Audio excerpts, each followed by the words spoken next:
The eternal law of karma influences our lives far beyond mere reward and punishment. By understanding how to harness karma consciously, we become empowered creators of our destiny. In this video, we'll explore the deeper dimensions of karma through the profound insights of mystic Sadhguru. His wisdom shows us how karma doesn't have to trap us, but can be a tool for boundless spiritual progress when used with awareness. Let's dive into Sadhguru's liberating perspectives on karma yoga, the path of consecrated action. By aligning our actions with the deeper evolutionary flow, we can transcend karmic entanglement and reach our highest potential. Karma simply means action and involves a three-tiered system that includes actions of the body, mind, and energy. Each action leaves a residue or imprint on us, shaping our future experiences. Karma is often misunderstood as a moralistic system of justice, where good deeds are rewarded and bad deeds are punished. But karma has no intrinsic moral quality. It operates purely as an impersonal natural law governing the cosmos. Understanding how karma works empowers us to become conscious creators of our destiny, instead of victims of unconscious conditioning. We come to see that our present life situation is the product of past actions, but we can radically transform what the future holds based on the choices we make in each moment. At the same time, we must accept responsibility for our current circumstances rather than playing the victim or blaming others. We created our present conditions through past unconscious actions. Yogic science describes 4 main types of karma that shape the destiny of each lifetime. Understanding this framework gives us deeper insight into how our personal growth unfolds. The first type is Sanchita karma. This is the accumulated karma from endless lifetimes, which determines the broad circumstances of any given birth. Our allotted family, relationships, talents, and any momentum carried over are prescribed by Sanchita, but it cannot compel specific actions. It only sets the canvas. The second type is Prarabdha karma. This refers to the subset of Sanchita that has fructified and is allotted for expression in this lifetime. Prarabdha shapes our predetermined challenges, debts, and connections that drive our impetus for growth. But free will remains intact. We choose whether to engage Prarabdha consciously or suffer it unconsciously. The third type is Agami karma. These are actions performed in the present that propel future realities. But Agami need not carry over if we live in full presence. Through conscious choices now, we can avoid creating unconscious karmic residue. Finally, the fourth type is Kriyamana karma. This consists of willful actions made in the present moment through choice. Kriyamana empowers us because it springs from our discriminating awareness and free will, unlike other forms of karma. Comment below to let us know how you're going to work with these 4 types of karma in your life. While Prarabdha cannot be avoided, we can overcome it through conscious engagement.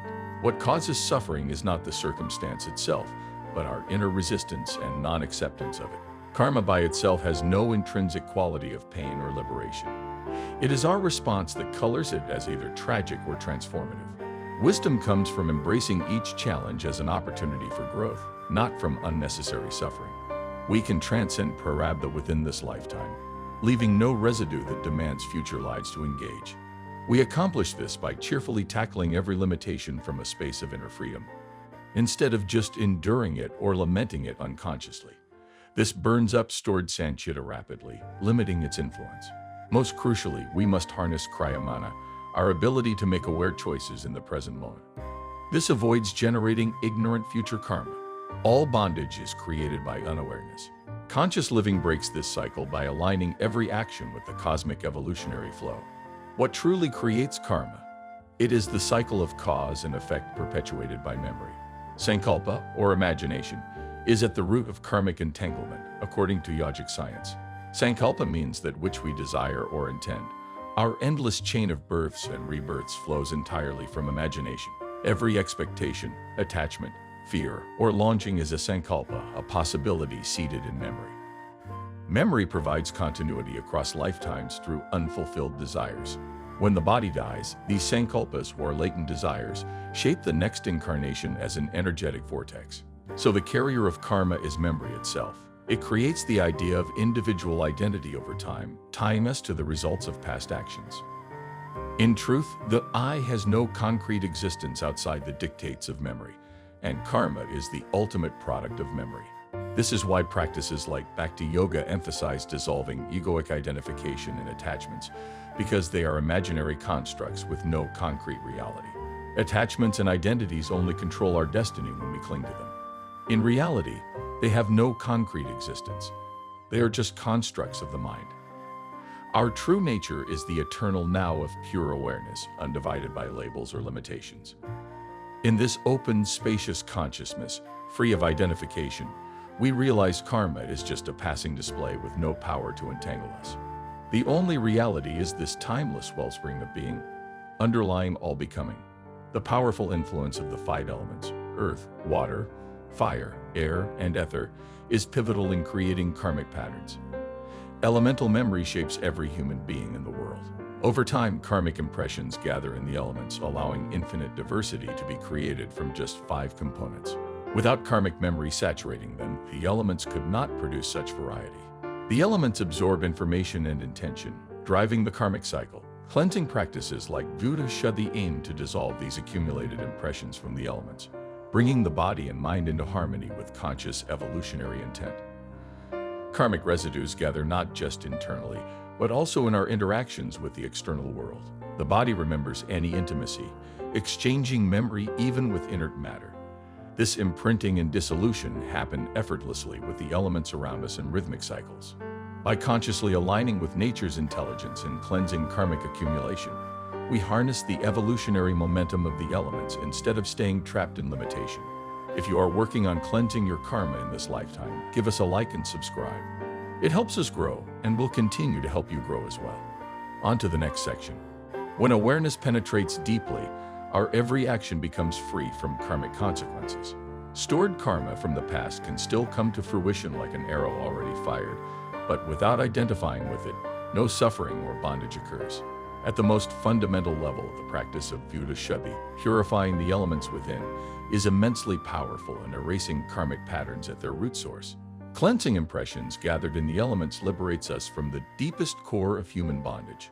With deep insight, we finally touch the space before memory and karma, the wellspring of pure awareness underlying it all. Abiding as this undifferentiated consciousness dissolves every trace of separation and identification. We enter the realm beyond space-time that existed before the birth of memory and karma. This primordial source of life is eternal freedom itself. Once stabilized here, the play of karma no longer binds us but becomes a mode of joyous expression. Transcendence does not deny the world but embraces it fully from beyond. When aligned with the evolutionary flow of existence, karma becomes karma yoga, consecrated action free from egoistic desire. By acting from our deepest nature instead of arbitrary intent, our every deed aligns with the cosmic unfolding. Selfless service then naturally blossoms. No new karma or residue is accumulated, while stored karma is exhausted through active engagement. We cheerfully accept every limitation and challenge as a tool to outgrow the past. The guiding principle is Ishavara Pranidhana, the sacrifice of limited personal will to the grand will of existence. Rather than forcing egoic outcomes, we allow the organic cosmic process to flow through our actions. The universe distributes the results of karma impartially, without punishing or rewarding. It is our inner response that determines whether karma traps or liberates. When our individual consciousness merges with the unified divine intelligence of existence, we rise above karma's grasp and become empowered creators of our destiny. We play out our human drama, yet from a space of freedom beyond. Understanding karma offers the exhilarating possibility of consciously shaping our future evolution. The elements, memory, and imagination form the primordial ingredients for conscious creation. By managing physical impressions, minimizing needless attachments, and clearing elemental patterns, we take charge of our destiny. A stable foundation of relationships, habits, and practices establishes the steady ground for peak individual growth. Conscious action in the present time avoids trapping residual karma. Accepting prarabdha gracefully expends past karma rapidly. Seeing each moment as an opportunity instead of a problem aligns us with the forward movement of existence. When the clutter of unconscious karmic momentum dissipates, our essence naturally resonates with the cosmic evolutionary pulse. Our steps become an expression of the eternal dance, perfect freedom amid the temporal. Comment below if you'll be more mindful in crafting your destiny using karmic principles properly. The complexities of karma require deep reflection to fully understand. But at its core, the concept is simple.